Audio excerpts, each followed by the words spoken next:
Welcome to another episode, everyone. The Aryan Brotherhood kicked off a war with the DC blacks. And actually, they killed two of them. As far as I know, the DC blacks never got any get back, at least not as it relates to an eye for an eye. They didn't get two Aryan Brotherhoods in return. But let's get into it. I remember this, and they had sent the shot caller had sent the word out via a kite, a letter, also known as a kite. He wrote it in urine so that the authorities couldn't see it. The people on the other end received it. It said war with blacks, and they kicked it off. In the gloom of his federal prison cell at Lewisburg, Pennsylvania, a man opens a letter. Finding the pages blank, he holds a match underneath the letter, and secret writing appears. War with DC Blacks, it read. Signed, T.D. Bingham. T.D. Bingham was one of the leaders of the Aryan Brotherhood. He was housed at the Florence Supermax prison in Colorado, and he had just used invisible ink to order Alan Big Al Benton, the Aryan Brotherhood leader at Lewisburg Prison, to plot and carry out a plan to kill as many black inmates from Washington, D.C. as he and the other ABs at Lewisburg could. The year was 1997. What went on next is a pretty shocking sequence of events, not least of which was the fact that one of the men they ended up killing was a white guy from Illinois who was in prison for bombing a roller skating rink because too many blacks skated there. He was also a self-styled KKK member who then became Muslim in prison and sought the company and presumably protection of the black inmates from Washington, D.C. at Lewisburg. But first, a little background. Back in the 1970s, before the explosion of federal inmates and prison gangs, the guys from Washington, D.C. were probably the biggest group of people in federal prison, and the Aryan Brotherhood was the most violent. They were on a collision course, and by the late 70s and early 80s, they were killing each other in prisons across the country.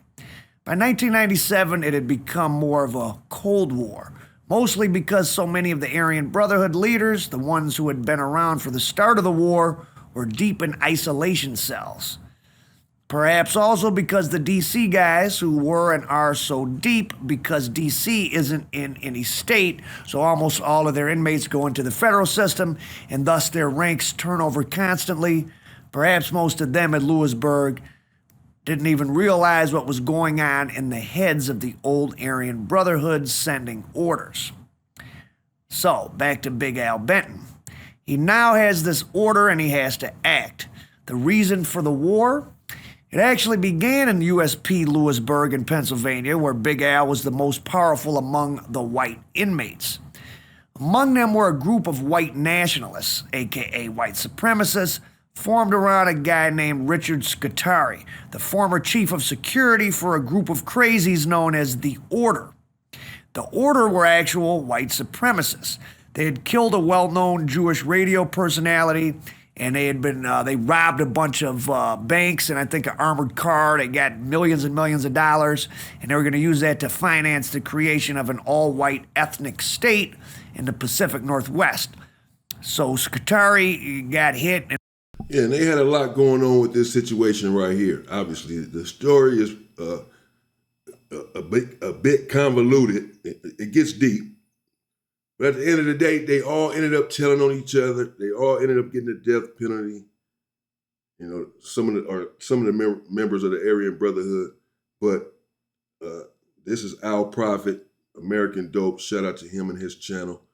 But as out here as alluding to, the DC blacks were very deep, far outnumbering the Aryan Brotherhood. But the Aryan Brotherhood were the most violent. You have deep versus violent. And that's why they were taking losses. Now, I'm sure the DC blacks, I know that there are many brutal and gruesome stories about this war that they had going on, as he just alluded to, The war had been going on for decades. So the DC blacks have also brutalized some of the Aryan Brotherhood, stabbed them up and everything else. Don't get me wrong. I know this. But for them to be as deep as they are, it shouldn't really be a fight. It really shouldn't be a war. And they certainly shouldn't be dying, shouldn't be taking losses. But if you're not going to be as violent as your opposition, then you're bound to fail. You have to get in the gutter with them when it's wartime. That's it. Was doing a long prison term, and inside Lewisburg prison there was a white guy named Randall Scott Anderson. He had newly arrived from another prison. He was only about 2 years deep into a 9-year sentence. He was considered a race traitor by the white supremacists, though he sounds more like someone with just psychological problems to me. Anderson had been a self-styled KKK member in 1992 when he made a pipe bomb and tried to blow up a roller skating rink because too many black people were there. But then, once he got caught and was sent to prison, he changed his tune and became a Muslim. In prison, almost all of the Muslim car, to use the parlance of the day, is black. So in Lewisburg prison, Randall Scott Anderson was with the black Muslims. Big Al and the Aryan Brotherhood didn't seem to particularly care, but the white supremacists did. On November 8th, 1996, Anderson was stabbed to death while in the cell of a black inmate. 3 days later, in retaliation, black inmates killed a white inmate named Perry York, who was not a member of the white supremacist group, but was white. A guy named Merrick Kowalski, formerly known as the skinhead Mark Frank Kowalski, was serving time there as well for bombing an NAACP chapter, and Kowalski wrote a letter to a white supremacist publication where he complained about the fact that he had been charged and framed for the Anderson killing. But of course, when he was charged with the murder some years later, eventually he immediately rolled over and testified against his accomplice in the killing, Peter Georgia Caracos, the co-founder of the White Order of Thule Society, one of the various exotic lunacies of the white supremacist movement. I guess no one ever told the white supremacists in prison that it's actually impossible to be supreme while being an inmate. Whoops. The killing of Perry York by blacks could have escalated the conflict between the white nationalists and the Muslims to an all-out race war in USP Lewisburg. In modern prison politics, you do not lay a hand on the member of another race. However, under the leadership of Big Al Benton, the Aryan Brotherhood in Lewisburg tried to calm the situation down. They didn't want war, maybe because they were so heavily outnumbered. Now, on to USP Marion in Illinois, which had always been a hotbed of DC black and AB beef. Marion was where John Gotti had been beaten up by a black bank robber from DC, leading him to put a hit out with the Brotherhood on the guy, Walter O. Johnson, who beat him up. So right after Randall Scott Anderson was killed in Lewisburg, a member of the DC blacks assaulted, without provocation, supposedly, allegedly, a dirty white boy named Joseph Tokash. Now, the Dirty White Boys is the name of a gang, and they're perhaps the AAA team for the Aryan Brotherhood, you could call them. They did their bidding while jockeying for membership in the AB. The assault on Tokash should, on paper, have caused the Dirty White Boys to immediately retaliate against the DC blacks. But the guy who stabbed Tokash had been on the outs with his own gang, and it came out that he attacked Tokash in order to be placed in isolation, which is a well-known tactic among those who want to PC up while making it appear otherwise. A few weeks later, the Dirty White Boys were attacked in the yard by a dozen DC blacks. Why it spun out of control, I don't know. And after that, the shot callers for the Aryan Brotherhoods and USP Marion ordered any black that had attacked a white to be killed. So in Marion, there was a war between the ABs and the DC blacks, and it really kind of could have extended to everyone. And when Barry Mills and T.D. Bingham and USP Florence in Colorado, two of the Federal Brotherhood shot callers, who along with Al Benton at Lewisburg made up the ruling three-man commission, learned that DC blacks had put a hit on the AB's two shot callers in USP Marion, they declared total war on the black gang. And so that's how on August 28th, 1990. Okay, good breakdown of how the war started. However, my position remains the same. The DC blacks are a very huge group, monumental, massive. And they put a hit out on the two AB shot callers, but they did not carry out the hit. They were still breathing. But once these individuals, Bingham and Barry Mills, found out about the hit and the fact that a dozen DC blacks had attacked a white on the yard and all of this compounding the situation, that's when they sent the message, war to DC blacks, and to kill them, to take up, they're very violent, extremely violent. So when they come, of course, they're going to come looking to kill. And, again, if you're not on that sort of level, because you're so loving and caring and forgiving and all of this stuff, then you're going to get killed. Because the people who are coming to get you are relentless. They don't harbor these same feelings that you do. They don't care. They have no feelings. 1997, Big Al in Lewisburg received a secret message from T.D. Bingham. Quote, war with DC blacks. Within 16 hours of getting the letter, Big Al had organized two assault crews, one led by himself, the other led by a hardcore AB named Wayne Bridgewater. Now, Wayne Bridgewater had already killed a black inmate back in 1981, stabbing him 25 times. But he was only about 5 years from paroling at that point, and he'd been incident-free for 9 years. And Bridgewater refused Big Al's orders to kill certain DC black members because he knew them too well and didn't want to do it. But in the end, Bridgewater did attack other DC guys by himself, and he stabbed 4 of them by himself, killing 2 of the DC crew single-handedly. The guys from DC were named Frank Joyner and Abdul Salam. It was the largest single attack in the history of the Aryan Brotherhood's war with the DC blacks, which continued at a hot pace for a while after that. I don't know what's going on with it now. As an aside, I was reading the Justice for David Yarborough site. He was part of the order. I mean, he had to have just caught them slipping, right? Who the hell is he, Rambo?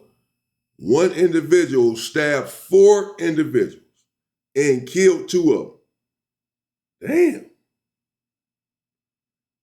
Oh, man, these dudes, they were not prepared, bro. Could not have been. There's no way. No, I'm sorry. There's no way. No. There's no way one individual, he's not some big old massive bear. There's no way one individual should be able to unalive 2 individuals, stab 4, brutalize 4 individuals by himself. There's no way. That's with Richard Scutari, and he claims the AB-DC blacks war was over drugs, which sounds about right, and that the white supremacists considered the AB just another prison gang, not the leaders of the whites. So anyways, the AB under Big Al Benton at Lewisburg with Wayne Bridgewater in the lead did the deed and it murdered 2 black inmates from Washington, D.C. in a preemptive attack. But something very weird happened.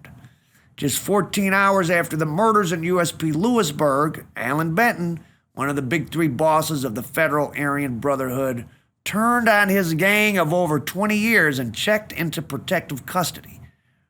Maybe he thought he was going to be killed by the DC blacks or some other black people. I don't know. Just like that, a switch in him flipped. Benton had made his bones with the AB back in the 70s when the man who testified against him in a drug conspiracy case showed up at the Atlanta penitentiary. 15 hours later, he was dead, stabbed to death by Alan Benton. Probably killed other people in prison, and he certainly ordered murders as he rose to be a part of the Aryan Brotherhood's commission in the federal system, along with T.D. Bingham and Barry the Red Baron Mills. Fast forward to 2005. Over 40 AB members were indicted, and 21 of them were death penalty eligible. It made the Aryan Brotherhood indictment case the largest death penalty case, though none of them got it, in American history. Think about that for a second. The largest death penalty case in American history was against the Aryan Brotherhood prison gang. Now, think about this. Big Al Benton, who was personally involved in many of the murders and attempted murders in the AB indictment and whose direct orders to Wayne Bridgewater resulted in the 2 murders at Lewisburg, one of the worst incidents in modern prison gang history, was the prosecution's most important witness. Tyler Bingham and Barry Mills, the top targets of the indictment, had, to me, very plausibly, they had the defense that when they sent a letter that said war with DC blacks, it was a warning to be on guard, not an order to attack anybody.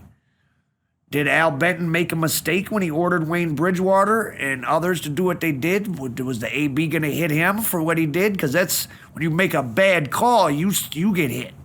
And Wayne Bridgewater did Benton's bidding, and he's going to end his days in prison for that, while Al Benton may be out in the free world right now, or at least he's somewhere secret prison and, maybe relatively comfortable. T.D. Bingham and Barry Mills and many other ABs had more life sentences stacked on them. T.D. Bingham actually was going to get out fairly soon, with their one-time leader Alan Benton's help. So in the end, the white boys did each other very dirty. Yeah, not surprising because that's how it is with all of these gangs. As I said, they all ended up snitching on each other. That's what happens. You catch the heat, you catch these murder charges. They're trying to give you the death penalty, or a large death penalty case. People start telling on each other, bro. The one dude, Big Al, turned himself in days later after the killing. Bingham ended up telling, the head honcho. I mean, they all, but nearly every gang, every video I play with this gang activity, they all end up telling one way or another. But, I mean, hey, they had a war. They went to war, bro. And they've been going to war back and forth. As he said, the DC blacks have got some licks in as well. But, no, I don't know. I have to do some more investigation. But for them to be as deep as they are, they shouldn't be taking any losses. And for the life of me, I'll never be able to understand how this one individual stabbed, brutalized, and killed 2 individuals.